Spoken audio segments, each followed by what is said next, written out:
നമസ്കാരം. Kerala astrology blog എന്ന ഈ ചാനലിലേക്ക് ഏവരെയും സ്വാഗതം ചെയ്യുന്നു. ഞാൻ അജയനാരായണൻ. ഇന്നത്തെ വിഷയം സൂര്യൻ മിഥുനത്തിലും കർക്കിടകത്തിലും ചിങ്ങത്തിലും നിൽക്കുമ്പോൾ ഉള്ള ഫലങ്ങളെക്കുറിച്ചാണ്. സൂര്യൻ മിഥുനത്തിൽ നിൽക്കുമ്പോൾ ജനിക്കുന്നവൻ വലിയ വിദ്വാനും ധനവാനും വലിയ പാണ്ഡിത്യവും ഗണിതത്തിലും ഗുണനത്തിലും ജ്യോതിഷത്തിലും വലിയ പാണ്ഡിത്യം ഉള്ളവനായി ഭവിക്കും എന്നാണ് പറയുന്നത്.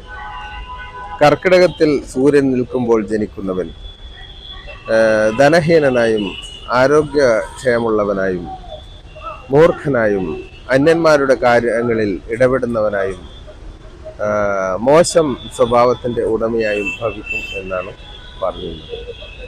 ചിങ്ങത്തിൽ സൂര്യൻ നിൽക്കുമ്പോൾ ജനിക്കുന്നവൻ വനപർവ്വതങ്ങളിലൂടെ സഞ്ചരിക്കുന്നവരും നല്ല ആരോഗ്യ ദൃഢഗാത്രനായും